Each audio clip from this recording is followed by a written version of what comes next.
ইয়ারাউনাহুম মিথলাইহিম রা'য়াল আইন। আমার নবী সেজদায় পড়ে মাথা উঁচু করে তিনি তেলাওয়াত করা শুরু করলেন। আমার আল্লাহ বলেন যে আজকের বদরের দিনে মুসলমানরা তোমরা ভয় পেও না, আমি আল্লাহ কাফেরদের চোখে তোমাদের সংখ্যা ডবল ডবল করে দেখানো শুরু করেছি। ওদের চোখে এখন তোমরা ডবল সংখ্যায় রিলে হয়ে ওদের চোখে তোমরা ভেসে উঠছো। ওরা এখন তোমাদেরকে ওই 313 জন দেখতেছে না, এখন এটা ডবল ডবল দেখা শুরু করছে। ইয়ারাউনাহুম মিসলাইহিম রা'য়াল আইন। মুসলমানের সংখ্যা যে গুণে বৃদ্ধি পেয়েছে এটা তারা ওপার থেকে দেখা শুরু করেছে। এই জন্য সবার চোখগুলো হয়ে গেছে কি দেড় ব্যাটারি। কথা বুঝতে পারছেন? এটা বাস্তবতা আছে কিনা বলুন, বাস্তবতা আছে কিনা? হযরত আবু বকর সিদ্দিক বলেন, হুজুর ওপারের সংখ্যা কত জানার জন্য ওকে জিজ্ঞাসা করছি, বলতে চায় না। নবীজি রিমান্ডে নিতে চাই, দয়া করে আপনি একে রিমান্ডে দেন। আল্লাহর নবী বলেন, না আমি তোমাদের রিমান্ডে দিব না আবু বকর। হযরতে ওমর বলেন, হুজুর দয়া করে কয়েক ঘন্টার জন্য আমার কাছে দেন, কয়েক ঘন্টার মধ্যে আমি বের করে ফেলবো সংখ্যা কত। নবীজি বলছেন, না ওমর চুপ থাকো, আমি তোমারও রিমান্ডে দেব না, বরং ওকে আমার রিমান্ডে দাও। কোন সুবহানাল্লাহ। বিচারক আসামিকে নিজের রিমান্ডে নেয়, পৃথিবীর ইতিহাসে নাই। কোন না, পৃথিবীর ইতিহাসে কি নাই? আমার নবী, আমার প্যারা নবী ওই 2 নম্বর মানুষটা, গোয়েন্দা মানুষটাকে নিজের রিমান্ডে নিয়ে এবার আল্লাহর হাবিব তাকে বললেন, তোমার কোথায় বাড়ি বলো তো, ঠিকানা বলো। লোকটি বলল যে জাবালি নূস, ওই যে হেরা পর্বতের পাশে আমার বাড়ি, আমার বাবার নাম অমুক। নবীজি বলেন, তোমার দাদার নাম অমুক না? বাপের নাম বলছে, দাদার নাম বলে দিয়েছে, যেটা আল্লামা সাদ কিবলা রাহমাতুল্লাহি আলাইহির জীবনের বৈশিষ্ট্য ছিল। তাকে নিজের পরিচয় দিলে তখন উনি পুরো গোষ্ঠীর নাম বলে দিতেন, বংশের লোকের নাম বলে দিতেন। কন্যা সুবহানাল্লাহ। এটা একটা স্পেশালিটি, একটা বিশেষ জ্ঞান আল্লাহ তাআলা তাকে দিয়েছেন। কিছু মানুষ এমন আছে যাদেরকে আল্লাহ এই ধরনের জ্ঞান দেন। এখন কেউ তো বলবে এটা কেমনি বলে, এটা অসম্ভব কথা, এটা ভাওতাবাজি কথা। আমি ওদেরকে বলতে চাই কোরআন পড়ুক, আমার কোরআন পড়ুন। আল্লাহ তাআলা বলছেন, আমার এমন কিছু বান্দা আছে, ওয়া আল্লামনাহু মিল্লাদুন্না ইলমা, আমার এমন কিছু বান্দা আছে যাদেরকে আমি ইলমে লাদুন্নি দান করি। আর ইলমে লাদুন্নিটা এমন একটা পাওয়ারফুল জ্ঞান, এটা পৃথিবীর কোন ক্লাসের মধ্যে শিক্ষক পড়াইতে পারে না। এটা ডাইরেক্ট আল্লাহর পক্ষ থেকে, এটা আল্লাহ গিফটেড, নট গড গিফটেড, বরং কার পক্ষ থেকে? এটা আল্লাহর পক্ষ থেকে কোন কোন বান্দাকে দেওয়া হয়।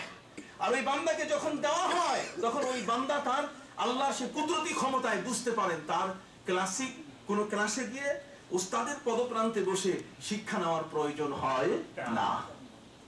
কথা কি বুঝতে পেরেছেন ভাইরা?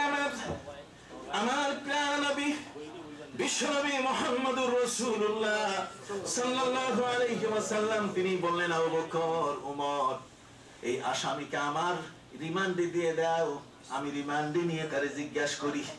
এবার রিমান্ডে নিয়ে নবী তার ঠিকানা জানতে চাইলেন।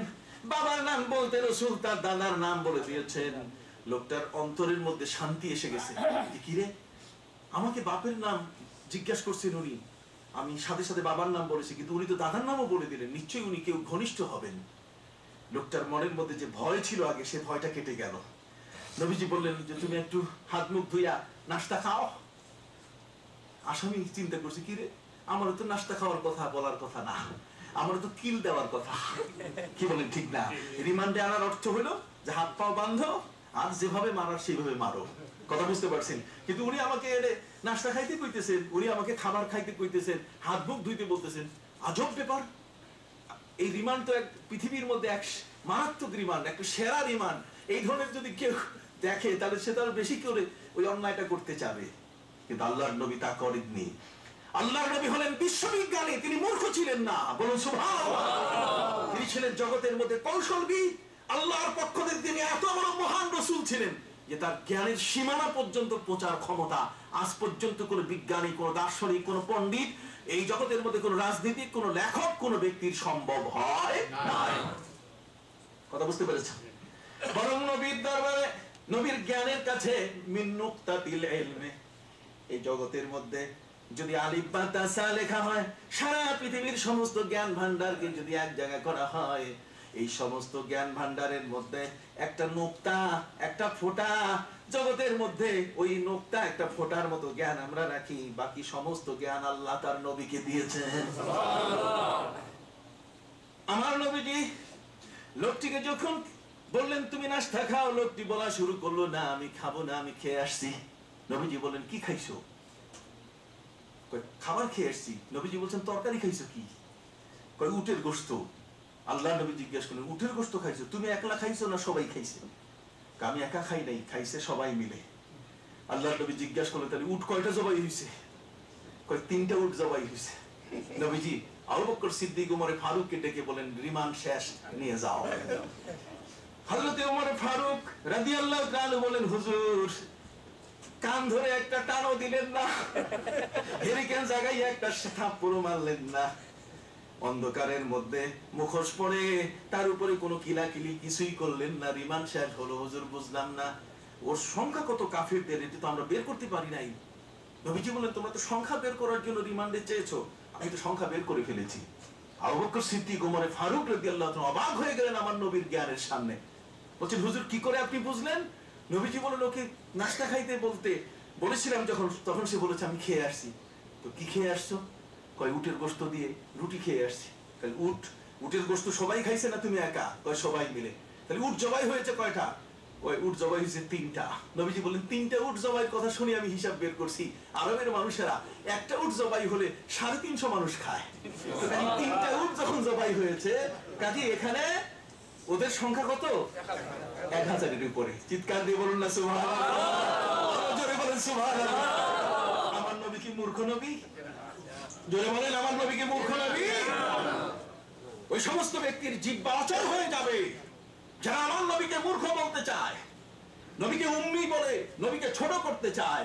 আমাদের আকীদা, আমাদের বিশ্বাস, নবী হচ্ছেন বিশ্বজগতের সবার শিক্ষক। তিনি বুইস্তু মুআল্লিমান, তিনি বলেছেন আমি জগতের শিক্ষক হয়ে কি করেছি? আগমন করেছি।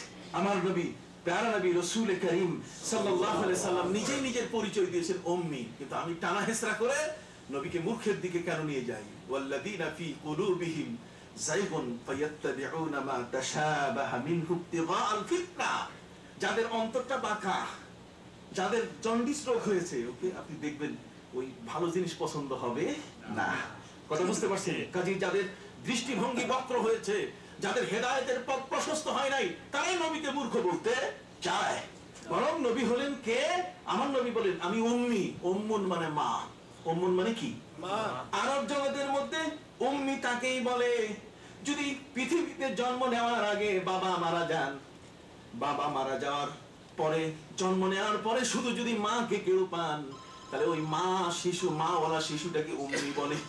আমার নবী হচ্ছেন মাওয়ালা নবী। আমার নবী কি? মাওয়ালা নবী। জন্ম নেওয়ার পরে শুধু তিনি মাকে পেয়েছিলেন। এই জন্য জন্ম নেওয়ার পরে যদি কেউ শুধু মাকে পায়, জন্মের আগে যদি বাবা মারা যান, তাহলে ওই শিশুটা আরবের নিয়মে তার নাম কি? উম্মি। বলুন তো সবাই মিলে তার নাম কি? আমার বলেন তার নাম কি? তাহলে এখানে কি নবীর কোনো ইহানত, নবীর কোনো ইজ্জতের উপরে, নবীর কোনো সম্মানের ক্ষেত্রে কোন রকম কোন আঘাত আসছে?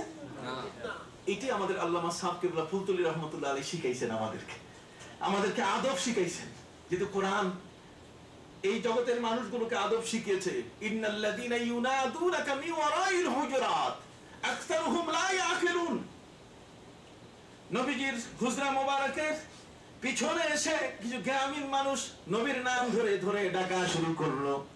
আল্লাহর নবীর নাম ধরে ধরে যখন ডাকা শুরু করলো, ইয়া মুহাম্মদ ইয়া মুহাম্মদ বলে ডাকা শুরু করলো, আল্লাহ পাক রব্বুল আলামিন মাইন্ড করলেন। আল্লাহ নিজেই বলেন আমার নবীকে ইয়া আইয়ুহান নবী আমি বলেছি, ইয়া আইয়ুহার রাসূল আমি বলেছি। কথা কোন না? ইয়া আইয়ুহান নবী আমি বলেছি, ইয়া আইয়ুহার রাসূল আমি বলেছি। নবীকে আমি সম্মান দিয়েছি, আর তুমি নবীকে ইয়া মুহাম্মদ বলে ডাকছো, কি বলো তুমি? আমার আল্লাহ ওই মুহূর্তে তাদেরকে সতর্ক করে দিলেন, খবরদার আমার নবীকে নাম ধরে তুমি ডাকো না। কতক্ষণ না? হযরত আয়েশা রাদিয়াল্লাহু তাআলা বলেন নবীর সংসারে আমরা স্ত্রীরা বাস করছি, খোদার কসম জীবনে কোনদিন নবীর নাম ধরে আমরা ডাকি নাই। আর আমাদের সমাজের মধ্যে বউরা স্বামীর নাম ধরে ডাকে, ফজলু এ ফজলু তুই গেছো কই? মানে ফজলুর বউ ডাকেন, মানে বউ না তার মা ডাকতেছে মনে হয়। নাউযুবিল্লাহি মিন যালিক। সকলে বলুন না নাউযুবিল্লাহি মিন যালিক। নবীর নাম ধরে। বাকি আমি যদি আমার রাসূল সাল্লাল্লাহু আলাইহি সাল্লামকে সম্মান করি, বলেন না কি করি? তো ইয়া শব্দ সেখানে ব্যবহার করা যাবে। পবিত্র কোরআন মজিদে আল্লাহ বলছেন ইয়া আদম উসকুন আনতা ওয়া যাওজুকাল জান্নাহ। আল্লাহ আদমকে ডাক দিয়েছেন ইয়া আদম, নূহকে ডাক দিয়েছেন ইয়া নূহ আনিসনাইল ফুলকা, নূহ নৌকা তৈরি করো। ঠিক এমনি করে আল্লাহ পাক রব্বুল আলামিন হযরত মূসাকে নাম ধরে জিজ্ঞাসা করছেন ওয়া মা তিলকা বিয়ামিনিকা ইয়া মূসা। ইয়া মূসা শব্দ আসছে, ইয়া মূসা আসছে, ইয়া নূহ আসছে, ঠিক এমনি করে ইয়া আদম শব্দ আসছে। কাজে আপনি যদি সম্মানের সাথে আমার রাসূলকে উপরে রেখে আপনি যদি ইয়া মুহাম্মদ বলে আপনি যদি আমার রাসূলকে সম্বোধন করেন, ইয়া রাসূল ইয়া নবী যদি আপনি বলেন, তাহলে সেখানে বেয়াদবি কোথায়? কথা বুঝতে পেরেছেন? সম্মান কে আদব আর কে বেয়াদব এগুলো কথায় বোঝা যায় কিনা বলুন? এগুলো কথায় বোঝা যায় কিনা? আজানের সময় হয়েছে।